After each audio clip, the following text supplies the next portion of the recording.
Nah, didapatkan hasilnya bahwasanya dari 80 negara itu, Indonesia itu menempati urutan 70. Oh, bentar, 70 dari 80 negara. Nggak Ya. salah dengerin aku? Nggak salah dengar. Ada dampak yang signifikan tuh terhadap dunia, perkembangan dunia. Kalian tahu nggak? Dampak apa tuh? Dampak digitalisasi. Iya. Assalamualaikum warahmatullahi wabarakatuh. Waalaikumsalam warahmatullahi wabarakatuh. Oke, halo teman-teman, kembali lagi bersama kita. Oke, kita dari tim psikologi UMS. Sebelum kita masuk ke obrolan yang cukup panjang hari ini, lebih baik kita berkenalan terlebih dahulu. Betul. Mulai dari aku dulu. Nama aku Brilian Mustika Ayu Maharani, biasa dipanggil Ran. Saat ini aku sedang menjadi mahasiswa di Fakultas Psikologi Universitas Muhammadiyah Surakarta di semester 5.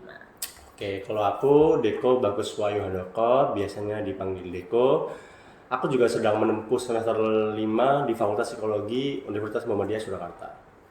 Dan aku adalah Taufik Mansyah, bisa dipanggil Vicky, yang juga seorang mahasiswa di Universitas Muhammadiyah Surakarta di Fakultas Psikologi semester 5.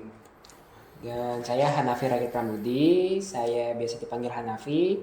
Saya adalah mahasiswa psikologi di Universitas Muhammadiyah Surakarta dan saya sekarang semester 5. Aku Amar Agni, biasa dipanggil Amar, mahasiswa psikologi UMS semester 5. Oke. Kita udah kenalan nih sama teman-teman yang lagi nonton saat ini. Tapi ini kelihatannya kok kayak tegang banget ya. Tegang nih. Sangat Ya, tegang. terlalu formal nih. Kita coba santai aja, tapi tetap serius. Sersan. Sersan. Berarti santai tapi serius. Serius tapi santai. Serius tapi santai. santai. Oke. Sersan. Singkatannya jadi apa? Sersan. Sersa. Sersan 2. Boleh. Oke. Oke. Aman. Jadi kita mau bahas apa sih hari ini? Bahasa Gimana apa ya? kalau misalnya kita bahas sesuatu yang sangat relate dengan kita dulu lah. Apa tuh? Sesuatu yang sangat relate dengan kita. Dulu. Entah kehidupan kita sekarang atau kehidupan kita dulu gitu. Oke. Ini event abad ini ya? Jangan abad ini dong, itu Benar nggak? terlalu luas. Event abad ini. Aku jadi kepikiran ini deh. Event abad ini yang kayak juga Wow banget gitu. Wow gitu. COVID-19. Oh, Kenapa mau betul? Nah, maksudnya itu event atau suatu fenomena yang kita dulu tuh COVID-19 tuh dampaknya besar banget terhadap dunia ini, bumi ini. Ada perkembangannya, Dulu. perubahannya. Iya, dulu aja setiap negara itu ada lockdown tuh gara-gara COVID kan. Jadi kita di dalam rumah, benar. nggak boleh keluar, dan meskipun keluar kayak beli makanan gitu tetap nggak boleh, ya kan? Kayak benar-benar cuma di rumah aja gitu Iya. ya. Oke, aku agak penasaran nih. Kalian kemarin waktu COVID-19 itu posisinya sedang di mana dan menjadi apa? Sedang di rumah dan menjadi pelajar. Itu Pelajar. Itu dia. Kalau aku pelajar juga, Oh. tapi SMP Ke kelas SMA. 3 ke SMP transisi lah. Transisi. Jadi kalian mempertanyakan status kalian di masa COVID gitu ya? Betul banget. Betul. Aku ingetnya itu dulu itu pas COVID itu 2 minggu sebelum UN tuh. Oh iya, 2 minggu sebelum iya. UN. Iya. iya. Ada pengumuman tuh, 2 minggu libur gitu 2 kan. minggu libur. Ternyata Diperpanjang. Diperpanjang sampai Tidak tahu. Berapa tahun? 1 tahun, 2 tahun. Jadi bisa extended gitu ya liburnya. Bisa. Dan UN-nya pun ditiadakan. Tapi sebenarnya itu nggak sih harapan dari orang-orang dulu? awalnya ya. Awalnya. mungkin ya. Iya. Tapi pada akhirnya Betul. Iya, Betul. betul. Berharapnya, wah kita mau libur nih 2 bulan nih. panjang nih ya kan. Ternyata Panjang-panjang 2 tahun. enak. Ya, itu perpanjangannya juga ada ini ya kan ya, kayak ada stage-nya gitu. Awalnya 2 minggu gitu kan. Tambah Kemudian lagi. 2 bulan gitu kan. Terus habis itu ternyata malah jadi 2 tahun. Iya, nah Itu dia. tapi kalian ngerasa nggak sih dari COVID itu juga ada dampak yang signifikan tuh terhadap dunia, perkembangan dunia? Kalian tahu nggak? Dampak apa tuh? Dampak digitalisasi. iya, nangkep. Seperti apa tuh? Jadi pas kita COVID dulu itu perkembangan itu sangat pesat ya, dan perkembangan digitalisasi itu sangat marak itu pas waktu COVID itu. Jadi semua hal itu ya di digitalisasi itu tadi. Oke, bentar. Sebelum kita masuk ke digitalisasi tadi, Oke. sebenarnya tuh ada bridging-nya dulu. Apa tuh? Jadi, kan kita sebelum adanya COVID-19, Hah? meskipun itu bukan satu-satunya event, ya, Oke. tapi itu tuh adalah salah satu event titik balik. Gimana apa sih dunia terutama tuh kita sekarang ngomongin Indonesia gitu kan ya. Kalau Indonesia itu akhirnya tuh harus beradaptasi untuk melakukan digitalisasi gitu. Jadi lebih kepada COVID ini tuh bridging, jadi kayak jembatan menuju digitalisasi itu. Jadi kita kok kayak dipaksa gitu loh, dipaksa untuk beradaptasi dengan digital. Kalau kita mahasiswa psikologi ngelihatnya itu sebagai pengkondisian. Ada tuh teori pengkondisian. Jadi kita tuh dikondisikan agar bisa adaptif terhadap ya perkembangan digitalisasi tadi, ya kan? Nggak hanya digitalisasi tapi lingkungan juga. Wah ini lingkungan juga ya. Jadi kita harus adaptif terhadap kondisi, lingkungan dan sebagainya. Nah itu tadi. Oke. Ya contohnya banget nih, contoh yang paling nyata yang waktu itu kalian rasain adaptasi waktu COVID-19 dari awalnya tuh misalnya tatap muka, terus habis itu pindah ke media digital, kayak gimana tuh kira-kira? Ini. Seru nih dia bahas nih. Kalau aku nggak ngerasain ya, soalnya Kenapa tuh? pada saat itu aku udah tamat, jadi aku nggak ngerasain gimana rasanya kelas Zoom waktu itu ya. Nah ini, berarti kamu harus tahu nih pengalaman kita. Oke, ya. coba dari coba Timo dulu. Ini bisa diceritakan mungkin. ini lulusan COVID ini. Oh. Lulusan COVID.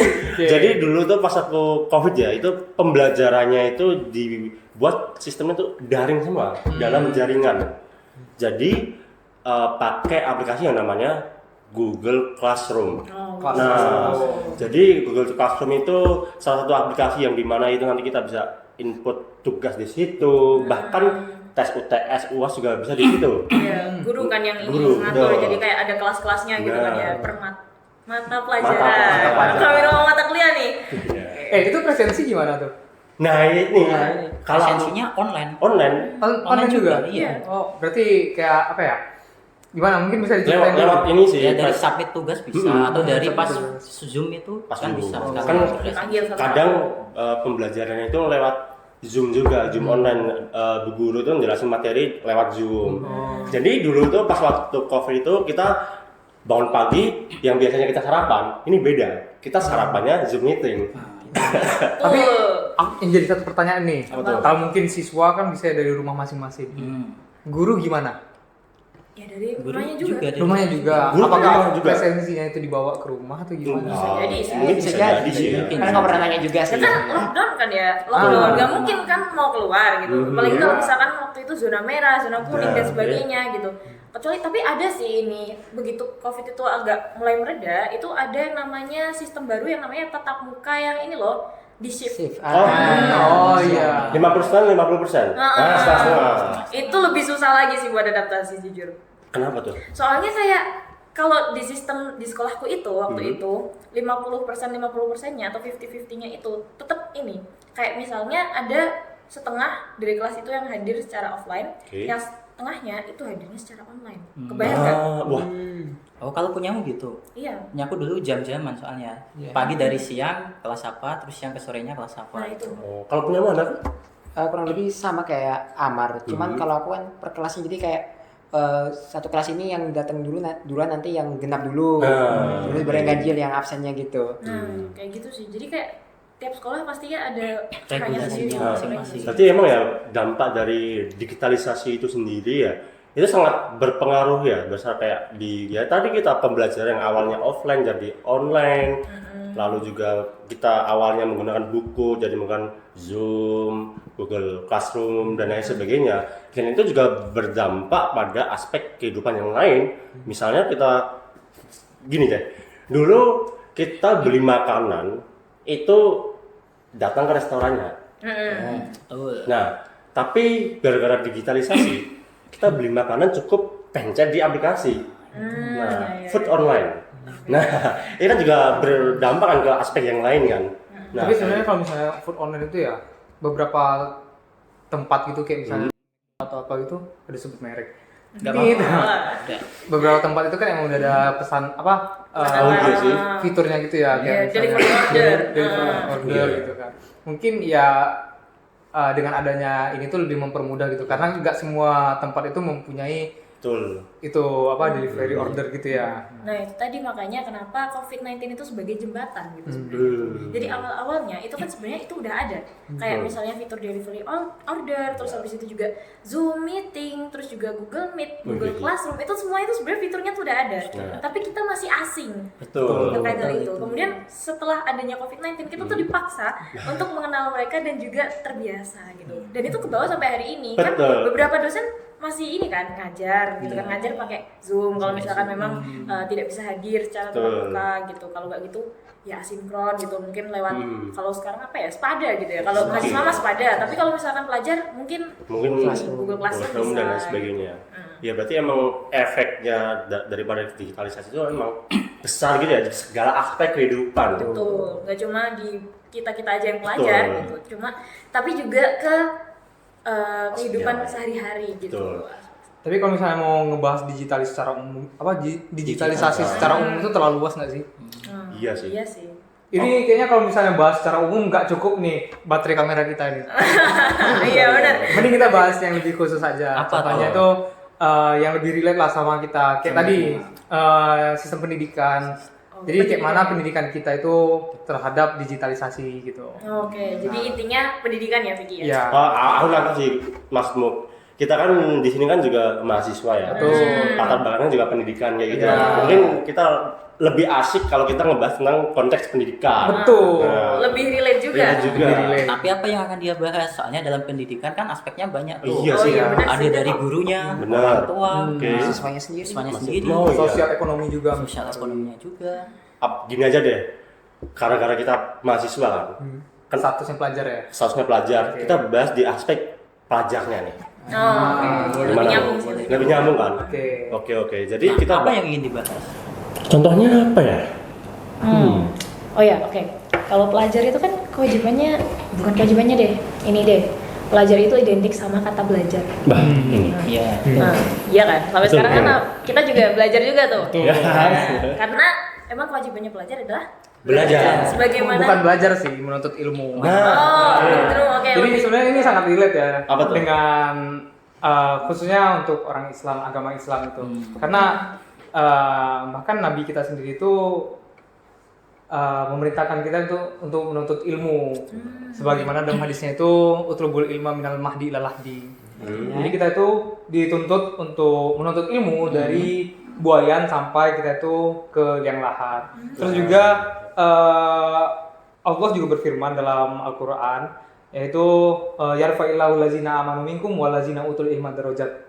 Apa artinya? Allah mengangkat derajat orang-orang yang berilmu. Nah, jadi sepenting itu sebenarnya menuntut ilmu. Nah, makanya menuntut ilmu itu menjadi wajib hukumnya khususnya bagi umat Islam gitu. Oke. Berarti nggak hanya cuma pelajar tapi juga umat Islam sendiri ya? Iya, itu himbauan tersendiri sebenarnya. Ini sangat penting lah menuntut ilmu. Berkaitan sama belajar nih ya. Berkaitan sama belajar. Kan kalau misalkan kita belajar, itu tuh akhirnya tuh ini ya, ada kaitannya sama kemampuan kita dalam memahami materi. Betul. Ada teorinya tuh kalau nggak salah, apa ya teorinya itu? Ini kan nggak salah. Taksonomi Bloom. Iya. Dari tokoh psikologi Benjamin Benjamin Bloom. Bloom. Gimana tuh sih Anafi? Ya jadi kan dalam taksonomi Bloom itu kemampuan seorang pelajar itu kan diharapkan ada 6 fasenya. Iya. Apa aja tuh? Yang paling bawah dia itu knowledge atau mengingat. Gitu. Terus naik lagi menjadi menjelaskan, dia mampu menjelaskan. Lalu naik lagi apa Mar? Memahami, habis itu Oke, aku koreksi dulu deh. Tadi tuh yang ini tuh lebih ke stage ya, jadi tahapan gitu kan. Yang pertama tadi kan memahami. Iya betul. menghafal nggak? Menghafal dulu, habis itu memahami, bukan menjelaskan aja, tapi memahami juga. Memahami, terus habis itu menganalisa. menganalisa. Terus habis itu mengaplikasi nggak sih? Aplikasikan. Terus habis itu Mengevaluasi. Evaluasi. sama terakhir Menciptakan. create, membuat. Nah, kecil. Ada 6 hierarkinya itu. Itu 6 hierarki ya, dalam memahami materi. Betul. Nah, jadi kalau misalkan dikaitin sama sistem pendidikan di Indonesia pada saat ini, kalau misalkan jenjang SD lah, katakanlah, itu kan paling dasar tuh. Diharapkan berarti siswa itu udah punya skill untuk menghafal juga memahami. Betul. Nah, Kalau misalkan makin naik tuh berarti kan harusnya makin naik tuh tingkatannya. Iya. Ya, tentunya. Misalnya kalau SMA tuh harusnya udah bisa menganalisa gitu kan ya. Analisis Tapi harusnya. kalau kondisi nyata di lapangan sekarang gimana tuh? Nah, Ini itu jadi pertanyaan sih sebenarnya. Iya. Ya. Kerasa nggak sih kalau misalnya pelajar kita itu sekarang tuh nggak suka membaca gitu, literasinya tuh kurang. Literasi Iya kurang. juga. Iya. Kaitannya sama Mungkin bisa jadi sih. Nah, sebenarnya kan dengan membaca itu kan itu mengaktifkan dendrit-dendrit yang ada di otak gitu ya, sehingga otak kita itu lebih mudah memahami, lebih mudah untuk membangun untuk menggali gitu loh, untuk Materi. merancang argumentasi gitu. Nah, makanya tingkat pemahaman kita semakin kita membaca itu tingkat pemahaman kita juga Semakin semakin tinggi. tinggi. Oh, jadi ada kaitan sama baca juga tuh. Tapi aku penasaran deh. Tadi kamu kan bilang ini ya, Fik, kalau tingkat pemahaman atau literasi pelajar di Indonesia itu cenderung rendah. Itu ada nggak sih datanya biar kita itu juga suatu argumen yang valid gitu loh? Nah, Ada datanya. Apa tuh? Jadi Datanya gimana? tahun 2022 itu PISA kan mengeluarkan skor ya. Mereka istilahnya melakukan assessment kepada pelajar gitu ya yang usianya 15 tahun. Ada sekitar 80 negara pada saat itu. Ya salah satunya adalah Indonesia yang diukur. Di situ kemampuan siswa itu diukur kemampuannya literasi, lalu juga Numerasi. kemampuan numerasinya. numerasi. Nah, literasi yang dimaksud di sini itu bukan hanya dia itu mampu membaca dan menulis, tapi juga dia bisa mampu memahami konteks daripada informasi tersebut, lalu juga berpikir kritisnya itu juga dinilai gitu ya. Nah, didapatkan hasilnya bahwasanya dari 80 negara itu Indonesia itu menempati urutan 70.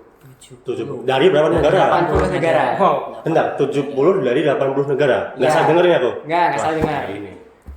Berarti 10 terakhir. 10 terakhir. Ya, 10 ke bawah. Wah.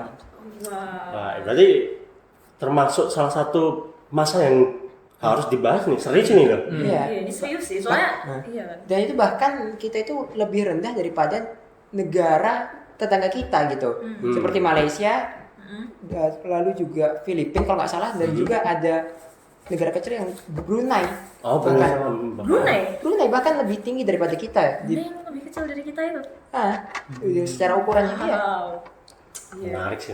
Iya, benar. So, aku pikir kesulitan belajar itu ini ya, kayak ternyata ada kaitannya juga sama itu tadi, literasi, dan ternyata emang 70. Iya. Wah. Kita di rank 70 dari 80 negara itu.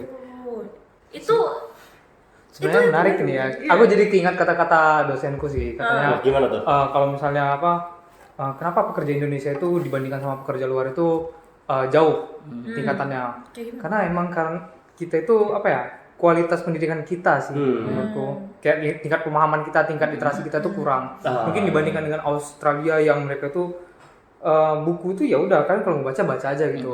Mereka malah lebih banyak di perpustakaan daripada di kantin. Sedangkan kita mungkin kalau kita lihat di sekolah-sekolah atau di sekolah di universitas kita itu juga lebih banyak di kantin daripada di perpus. Iya, Nah, betul. Tapi kan kita tidak bisa serta-merta menyalahkan Betul. profil pelajar itu Betul. sendiri. Ada Salah faktor-faktor satu lain lah. Salah faktor satu yang faktornya Iya. itu. Tapi kalian sadar nggak sih dari mungkin literasinya yang cukup rendah tadi kan juga menimbulkan disebabkan juga dari kesulitan memahami materi, kesulitan menganalisa informasi dan lain sebagainya, itu juga berpengaruh loh sama aspek psikologisnya. Ya, kenapa kok bisa berpengaruh? Nah, ini. Sebelum kita Nah, masuk ke dalam dampaknya dulu, kita tuh Betul. harus benar-benar memahami dulu literasi itu sebenarnya tuh apa. iya, Ini betul. tuh bukan cuma soal memahami informasi gitu Tapi loh. apa tuh? Tapi juga menggunakan informasi itu untuk meningkatkan kecakapan hidup. Oh, kecakapan itu. Kecakapan hidup. Kecakapan hidup. Jadi kayak life skill lah. So, kemampuan berkehidupan. Ya, nah, itu mata kuliah kalau itu. Oke, Ya, oke. jadi kalau misalkan dari ada definisi menurut pusat asesmen pendidikan di Indonesia itu literasi itu adalah kemampuan peserta didik dalam memahami, menggunakan, evaluasi, refleksi berbagai hal untuk menyelesaikan masalah. Masalah dalam kehidupan. Betul, bukan cuma masalah dalam pelajarannya aja, Oke. tapi juga menyelesaikan masalah dalam kehidupannya dia gitu. Itu kan berarti menandakan ini. literasi sangat penting. Betul, betul. Benar, Benar. karena itu tadi pelajar tuh kan gak cuma bakal di sekolah aja kan, nanti dia lulus bakal jadi masyarakat gitu loh. Nah, iya. Nah, gimana dia mau menyelesaikan masalah gitu loh? kalau Ketika misalnya- kemampuan literasinya betul, kurang itu. Nah, tadi kan kamu bilang kalau gimana mau menyelesaikan masalah kalau kemampuan literasinya kurang. Berarti kalau kemampuan literasinya cukup rendah, kemampuan untuk menyelesaikan masalah dalam kehidupan itu juga cenderung. Cukup rendah juga. Nah, artinya apa? Ketika masalah itu tidak bisa diselesaikan oleh kita, berpengaruh tuh Mar sama aspek psikologis. Nah, ya kan? Betul, iya juga. psikologis. Bener. Contohnya gini deh. Kalau kita ini lagi ngerjain tugas nih, lagi ngerjain tugas kuliah kan. Yang dimana tugasnya itu juga susah gitu, kompleks gitulah, kompleks. Kompleks. Terus kita memahami pertanyaannya, materinya itu lebih kayak ini tuh sebenarnya apa sih? Nah, terus semisal kita kemampuan untuk literasi kita itu ya cuma segitu-gitu aja, kita bakal kesusahan tuh menjawabnya dengan benar. Akhirnya apa? Kita dapat stresor. Nah, Itu stresor sih, ya benar sih. jadi kayak ya stres akademik gitulah ya. Karena itu Nah, tadi, itu. ya itu salah satu contoh yang paling dekatnya sih sebenarnya. Ya kan kalau misalnya ya ini misalnya kalau kita punya tingkat literasi yang rendah nih, terus kita lihat informasi, Nah, ya kan, dan informasi langsung percaya gitu. Wah. Nah, ya kan, Oh, iya. langsung percaya. Kan, ya kan? Bisa aja kan, kadang kan berita yang apa bikin kita panik gitu kan, langsung percaya, panik, ketakutan gitu. Betul, Ya, betul. bikin kita Cemas. kan, kayak gitu kan, tekan berlebih gitu. oh, Aduh, iya, betul. Satunya. Aku jadi keinget ini loh. Biasa kan kalau misalnya di Facebook itu sering tuh video-video nanti captionnya apa gitu kan, anak durhaka atau apa itu orang-orang tua kita pasti ngirim di grup WA nggak sih? Oh iya, itu salah satu contoh. Oh. Nah, itu contohnya. Tapi kalau contoh pelajarnya mungkin lebih dekat sama kita nih. Kayak misalnya gini, ngerjain tugas atau menjelang ujian. Nah, memahami materi itu perlu kemampuan literasi gitu. Betul. Kalau misalkan kita nggak paham sama materinya, gimana kita mau mengerjakan tugas dengan sebaik mungkin? Oke. Gimana kita mau mencapai nilai yang kita inginkan? Misalnya kita pengen nilai minimal AB lah gitu kan ya. Nah, kalau misalkan kita nggak paham nih sama materinya, gimana mau ngerjain tugas? Gimana mau ngerjain ujian dengan nilai atau hasil yang bagus? Itu salah satunya. Nah, kalau misalkan kita nggak dapat hasil yang kita mau gitu kan ya, itu bakal menjadi stresor sendiri buat kita gitu. Betul sih. Nah, berarti kita fokusnya pada gimana cara meningkatkan literasi Nah, tersebut. gimana cara meningkatkan literasi? Solusinya apa? Solusinya apa? Tapi ngomong-ngomong sebelum kita ngomongin solusi nih, kita coba balik dulu. Tadi kan kita ngebahas bahasanya digitalisasi itu berpengaruh besar terhadap kehidupan kita dan juga berpengaruh pada pendidikannya itu sendiri kan. Sendiri. Nah, kalian sadar nggak sih kalau dari digitalisasi itu ada suatu hal yang dimana itu berkembang sangat pesat dan sangat menonjol daripada digitalisasi itu sendiri, tahu nggak? Maksudnya yang lebih menonjol dari yang lain gitu. Betul, sangat menonjol. Yang berkembang sangat pesat. Nah, betul, yaitu AI. Artificial Intelligence. Nah, AI itu tadi. Nah, kalau menurutku ya AI itu salah satu kecerdasan buatan ya, yang dimana teknologi komputer yang bisa menyerupai kecerdasannya manusia dan bisa menyelesaikan tugas-tugasnya manusia. Contohnya, tugas misalnya menganalisis suatu informasi. Nah, AI bisa itu. Iya. Lempar ke AI bakal menganalisis ini tuh gimana gitu-gitu. Nah, terus juga AI itu bisa nentuin berita ini tuh hoax atau enggak loh. Iya. Nah, itu kan salah satu kemampuan manusia juga kan buat ini tuh beritanya hoax atau enggak sih. Nah, Nah, ngomong-ngomong soal AI nih, sebenarnya pelajar kita terutama Gen Z ini nih, itu kan udah sangat kenal nih dengan AI. Betul. Mereka punya eksplorasi sendiri, eksplorasi mandiri dalam penggunaan AI.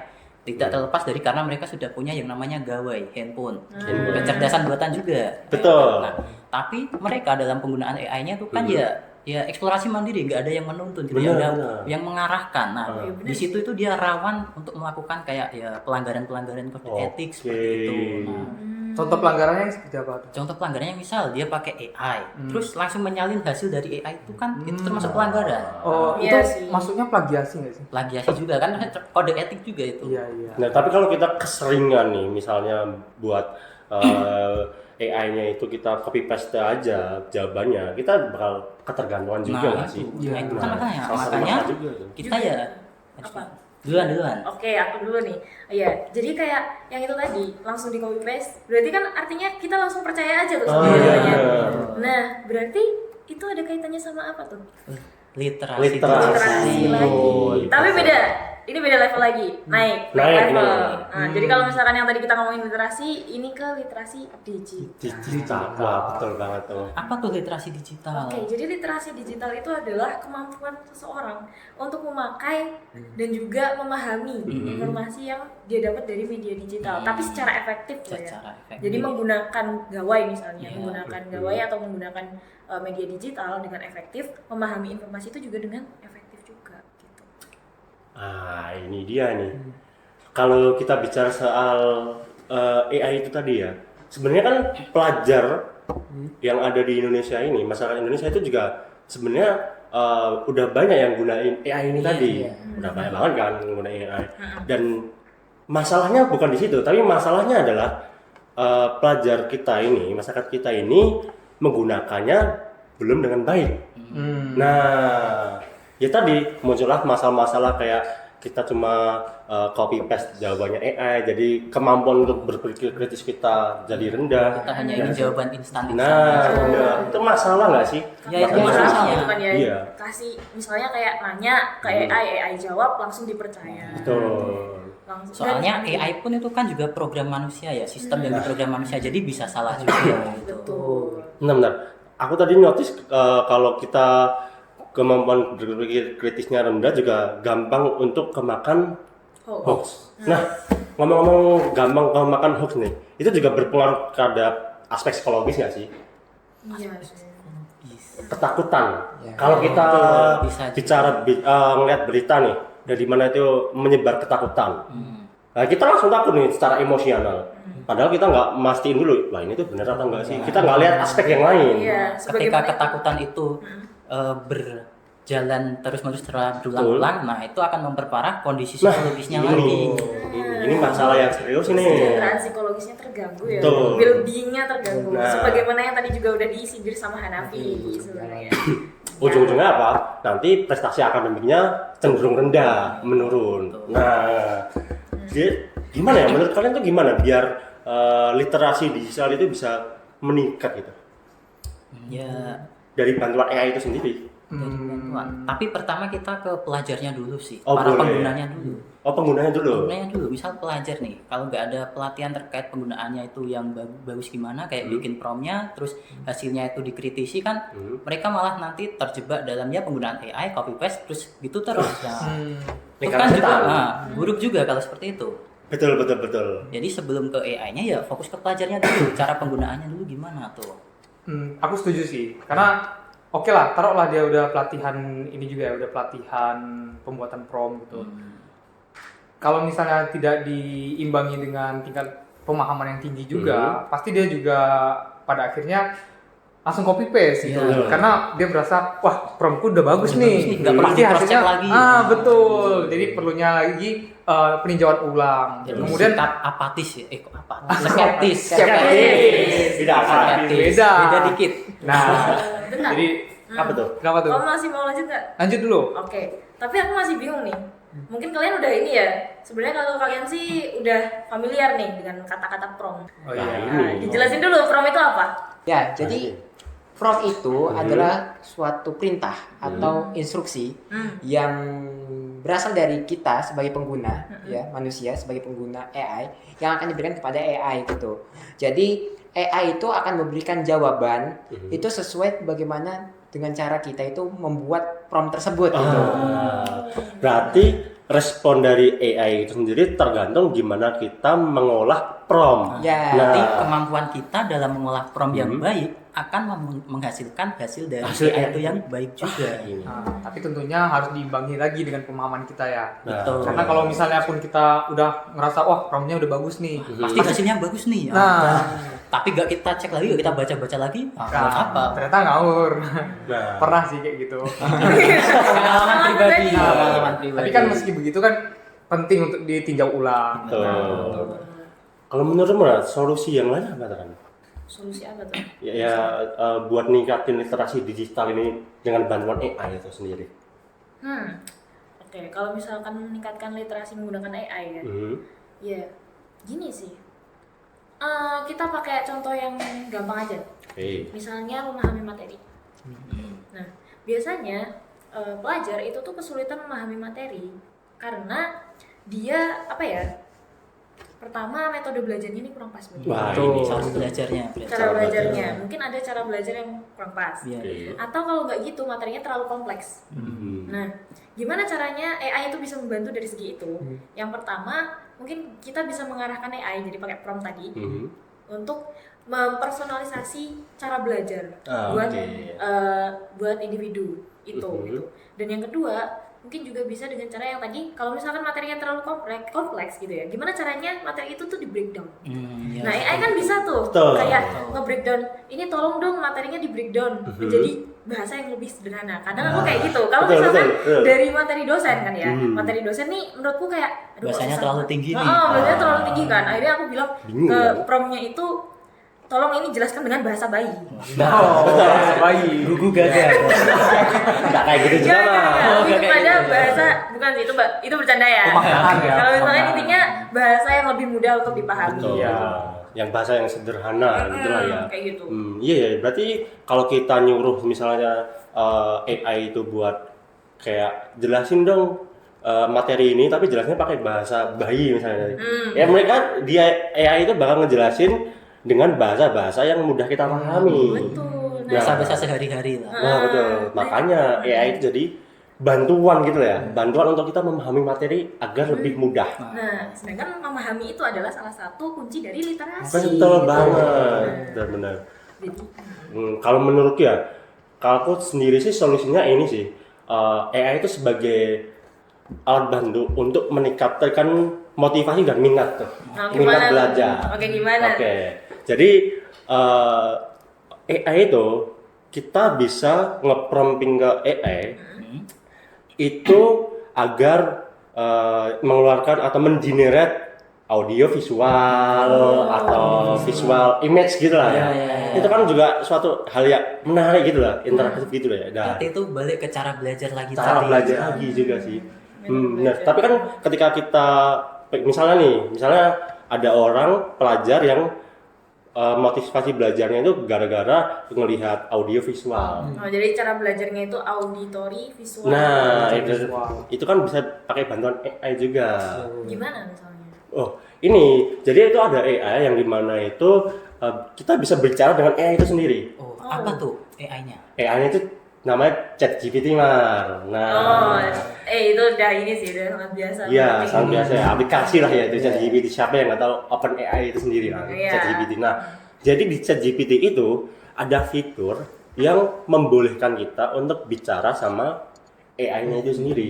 Jadi kita itu nggak belajar dengan memandang teks atau gambar, tapi kita juga bisa bicara secara interaktif. Iya, Ya kayak kita gini, bicara gini, dan respon daripada si AI itu kita bisa buat misalnya jelasin aku dengan mudah dan sangat mudah dong. Nah, Berarti kita karakteristikanya bisa kita buat sendiri. bener banget, karakter AI bisa kita buat sendiri, Mar. Jadi dari situ bisa meningkatkan minat atau motivasi siswa itu buat belajar.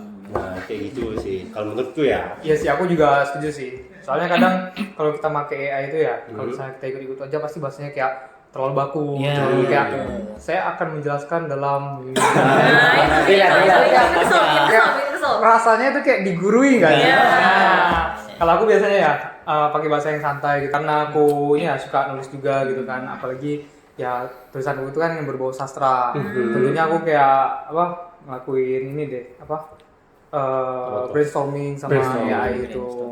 Terus Terus aku minta jelaskan pakai bahasa yang ini, atau kadang aku butuh kata-kata yang mungkin jarang terdengar gitu kan, kayak misalnya gegana morana itu apa gitu kan. Nah padahal itu bahasa Indonesia gitu kan, bahasa Indonesia yang kita itu nggak tahu juga gitu, kayak mungkin nawasena itu kan bahasa yang jarang kita dengar gitu kan. Nah tapi ternyata ada gitu. Nah aku biasanya brainstorming sama ini tuh gitu, terus juga minta dijelasin pakai kata-kata yang nggak terlalu menggurui lah tadi istilahnya ya. bener. Kayak yang saya akan menjelaskan ini, tapi lebih soft gitu kan, tergantung prompt kita. Aku akan menjelaskan, aku akan memberitahumu tentang ini. Jadi lebih asik lah belajar kita. Bener. Setuju. Kalau dari kamu Ana? Kalau dari aku sih mungkin kalau kita menggunakan AI itu ya Pak ya, itu jangan jadikan AI itu sebagai budak gitu. Wah, gimana tuh? Contoh, Kadang gini, kita itu terlalu memaksakan tolong buatkan aku ini. Ya kan, langsung copy paste gitu. Enggak dia sih kayak enggak. Jadi jadikan AI itu teman gitu, kayak aku mempunyai konsepan seperti ini, menurutmu bagaimana? Gitu. Jadi diajak ngobrol. Diajak ngobrol. Temen ngobrol. Dan kan diskusi toh, Oh, iya. pada akhirnya. Iya, Brainstorming gitu. ya? Brainstorming jadinya gitu loh. Dan juga kalau mencari kalau juga nanya sesuatu di AI ya, kita perlu elaborasi gitu dengan informasi-informasi lain. Karena kenapa? AI itu ya betul. AI itu kan banyak ya jenisnya. Banyak cuma ChatGPT, ada banyak lain kan. Banyak kan. Nah, itu alangkah baiknya kalau kita juga ini loh, juga nanya di sini, ini mana. Jadi dibandingkan gitu loh. Dibandingkan responnya. Bagaimana. Jadi nggak cuma jadi AI aja. Iya. Betul. Gitu. Jadi kita juga dalam memahami materi itu jangan dari satu sumber aja, tapi pakai sumber yang lain juga ya. Biasanya aku juga gitu. Jadi kalau misalkan dapat nih jawaban dari AI gitu, aku cross check lagi di jurnal bener nggak ya? Terutama kayak gitu. Karena emang kan yang lebih ilmiah ya, jaga-jaga aja gitu loh. Betul. Nah, kalau ngomongin soal itu juga ini, soalnya biasanya AI itu ngasih jawaban yang sesuai dengan apa yang kita inginkan. Itu rawan bias tuh. Nah, kenapa tuh? Ya karena kalau misal gitu terus berarti kita hanya cari jawaban yang ingin kita dengar doang dong. Oke. Menarik. Iya. Jadi kita juga butuh jawaban yang sebenarnya nggak pengen kita dengar, tapi buat kita Tapi itu evaluasi. penting itu juga. Penting buat kita juga sebenarnya. Buat kita. Oke. Biar lebih paham gitu ya. Jadi dari solusi-solusi yang kalian ini tadi udah omongin, Iya, nih. aku tuh nangkep satu kunci. Apa tuh? Kuncinya adalah bahwasannya AI itu bisa jadi alat untuk kita personalisasiin belajar kita. Betul. Itu dia intinya. Personalisasi belajar. Dengan kita mempersonalisasi belajar dari AI itu sendiri, kita kemampuan literasinya bisa meningkat tuh. Iya, diharapkan. Diharapkan. Secara tidak langsung, tapi itu Suatu usahanya lah itu. suatu usaha gitu. Betul.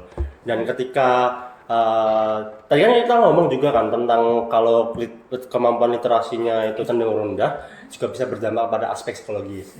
Nah, sedangkan kalau kita minta bantuan AI untuk belajar dan lain sebagainya, nanti itu juga salah satu bentuk usaha untuk kita meningkatkan kemampuan literasi kita. Artinya apa? Artinya aspek yang lain, salah satunya aspek psikologis itu juga bisa naik. Contohnya apa? Meningkat.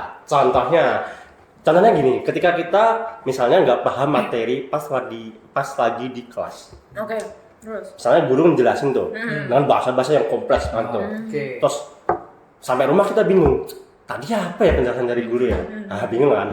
Terus dari materi yang udah dikasih, kita minta bantuan AI buat ngejelasin secara sederhana tuh. Nah, yang awalnya kita ketakutan, kecemasan gara-gara nggak tahu ini materinya gimana, akhirnya kita jadi tahu gara-gara kita udah minta bantuan AI buat ngejelasin secara sederhana. Berarti kita daripada menjadikan itu distress tapi menjadi eustress. Nah, Stress positif. Benar sekali. Sangat psikologis sekali ya. Ya kan kita mahasiswa psikologi. Oh iya. Benar, start positif itu apa sih? Jadi eustress itu kayak kita melihat suatu stresor itu sebagai bentuk motivasi. Wah, jadi kita seru nih. bukan mikirin malah jadi stres sendiri, tapi motivasi buat kita gitu. Supaya kita bisa berkembang juga, growth juga. Motivasi meningkatkan diri ya. Iya, Benar sih. Dari AI membantu kita untuk belajar dengan lebih mudah, itu juga mempermudah hal-hal lain, sehingga secara tidak langsung kesejahteraan psikologisnya itu juga ikut meningkat. Betul banget. Tadi udah disebutin sama kamu tadi. Oke.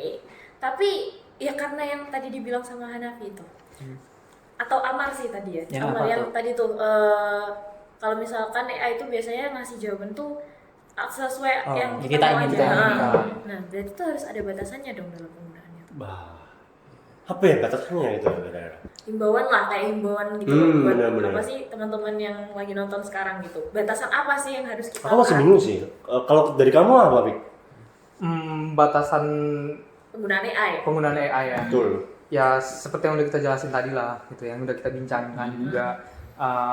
Ya tentunya kan ada kode etik tertentu yang harus Iya. kita jaga gitu, yang Benar. tidak bisa kita langgar. Seperti tadi kan rentan terhadap plagiasi gitu ya.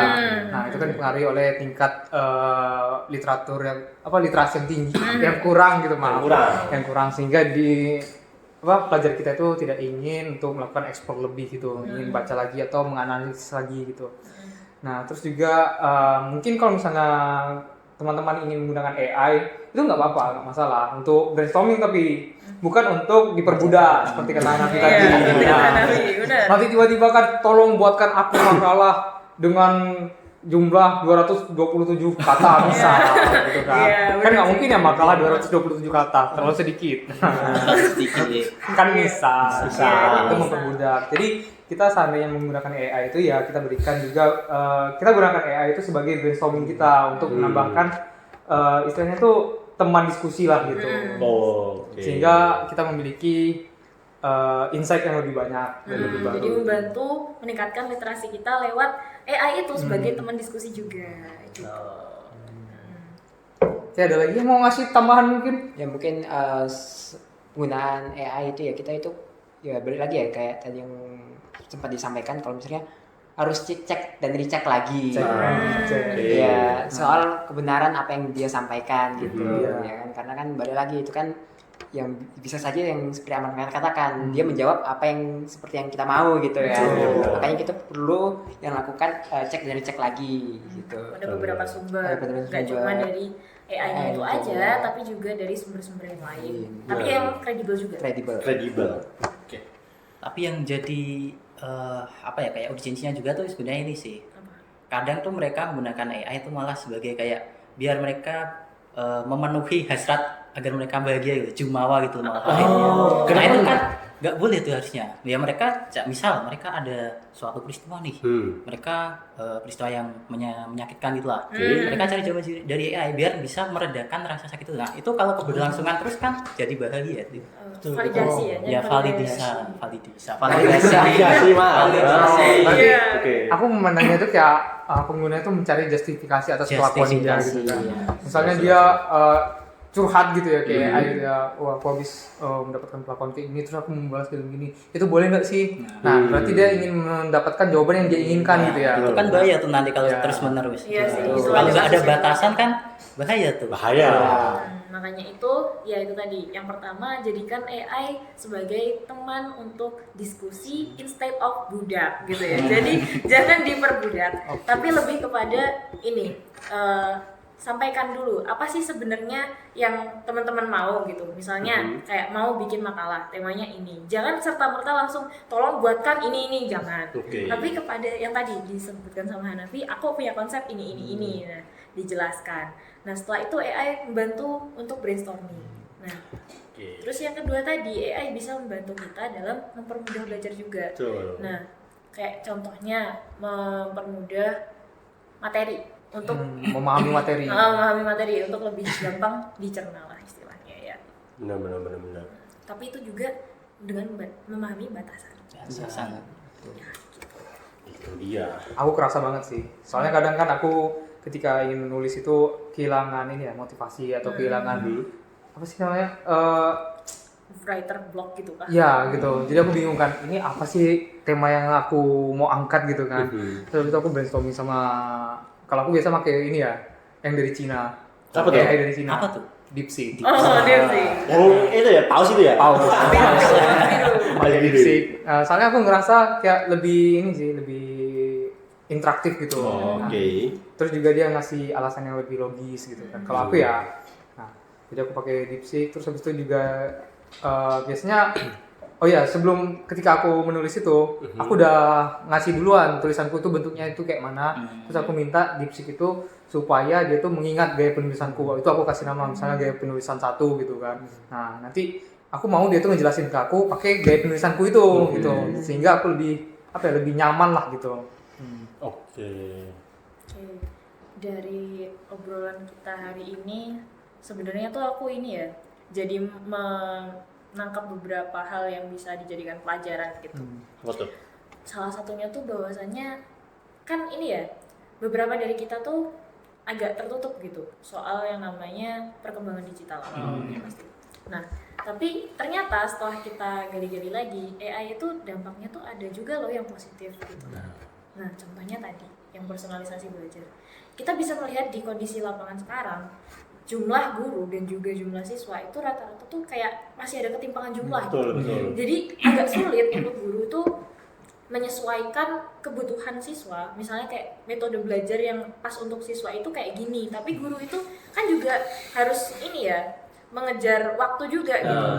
Kayak kurikulumnya gimana dan sebagainya. Ada beberapa materi yang harus disampaikan, sedangkan kalau misalkan semuanya itu dipersonalisasi sulit gitu. Nah, kehadiran AI itu membantu gitu karena memang dengan siswa itu menggunakan AI untuk teman diskusi dan juga untuk mempersonalisasi belajarnya itu mempermudah juga bukan hanya untuk siswanya tapi juga untuk gurunya. Gurunya juga. Oke. Ini sih dari yang udah disampaikan sama Ran tadi, aku kayak nangkap suatu gitu, kayak misalnya kita tuh harus lebih meningkatkan literasi kita dengan cara tadi brainstorming gitu kan. Terus juga kita cek and recheck lagi gitu kan apa yang sudah kita minta ke AI itu, sehingga kita juga lebih ini loh bisa menggunakan nalar analisis kita gitu. Nah, soalnya kan kalau misalnya kita minta aja gitu kepada AI itu kan kita kayak akhirnya bergantung gitu. Kita bergantung copy paste tanpa adanya hikmah tersendiri untuk kita, tanpa adanya pelajaran yang masuk ke kita. Jadi itulah pentingnya kita untuk mensintesis ulang apa yang sudah disampaikan gitu kan, memahami lagi lebih dalam sehingga kita itu bisa menciptakan sendiri pada akhirnya gitu. Kalau aku sih gitu ya. Oke. Ya ada kaitannya juga sama well-beingnya juga kan ya. Setelah itu kemudian juga meningkatkan well-beingnya mereka. Dan juga tidak lupa batasannya juga. Tidak lupa batasannya juga. Tidak lupa batasannya. Karena ada hadisnya apa, Fik? Hadisnya? Ya ini sih bukan hadis sih, itu firman Allah sih. Bunyinya itu ya Bani Adam khusus zinatakum inda kulli masjid. Kul wasrabu wa la tusrifu innallaha la yuhibbul musrifin. Nah, jadi Allah itu memerintahkan kepada Bani Adam itu konteksnya kan waktu itu ya pergi ke masjid itu menggunakan khusus zinatakum inda kulli masjid, yaitu menggunakan perhiasan kalian sebaik-baiknya gitu. Nah, kemudian di ayat selanjutnya itu ada perintah juga, kulu wasrobu wala tusrifu, makan dan minumlah kamu dan janganlah berlebih-lebihan. Karena apa? Karena Allah tidak menyukai sesuatu yang berlebihan gitu. Jadi secukupnya aja. Nah, jadi intinya itu kita tetap terbuka pada kemungkinan-kemungkinan baru. Salah satunya adalah AI gitu ya. Karena digitalisasi membawa AI itu tadi, kita tetap terbuka terhadap hal itu, tapi kita juga mengambil sisi positifnya aja, meninggalkan sisi buruknya dan nggak berlebihan. Dan nggak berlebihan tadi. Jadi kan kita tadi udah ngebahas nih tentang penggunaan AI, lalu juga manfaat AI dan juga batas-batasannya ya. Jadi dari kita kan tahu ya kalau teknologi AI ini sangat berkembang sangat pesat ya, dan teknologi AI itu memiliki kemampuan yang sangat tinggi gitu lah, sangat cerdas. Dan kita harus mempunyai kesadaran penuh untuk memanfaatkan peluang tersebut. Jadi kita harus mempunyai kesadaran untuk terdorong untuk menggunakan dan memanfaatkan AI sebagai alat bantu kita, alat bantu untuk memahami suatu informasi, mengolah suatu informasi, menganalisis, memecahkan masalah untuk kehidupan sehari-hari. Karena apa? Karena ketika kita bisa memecahkan masalah kehidupan sehari-hari, kesejahteraan mental kita akan meningkat tuh. Ikut meningkat meningkat juga. Jadi hubungannya itu positif. Berkorelasi. Jadi kita juga harus sadar gitu loh. Dan karena ini juga suatu hal yang penting untuk kita sadari bahwasanya AI itu sangat berkualitas gitu. Maksudnya sangat teknologinya sangat tinggi gitu loh. Dan canggih. apalagi kalau digunain oleh pelajar. Nah, itu juga bisa bantu. Tadi kan kita udah nyebutin beberapa manfaatnya tadi juga, dan juga bisa berdampak pada kesejahteraannya si pelajar itu dan lain sebagainya. Dan itu juga bisa suatu usaha untuk meningkatkan kemampuan literasi itu tadi. Literasi, kemampuan untuk memahami, menganalisa, mengevaluasi dan lain sebagainya. Dan harapannya ketika kemampuan literasi kita itu meningkat ya, masyarakat Indonesia meningkat, itu seenggak-enggaknya kita bisa mempermudah atau memperlancar lah, atau berkontribusi kepada program pemerintah juga tuh, yaitu program Indonesia Emas 45. Karena apa? Karena kita juga generasi muda nih. Pelajar-pelajar ini kan sebagai anak bangsa untuk penerus bangsa itu sendiri.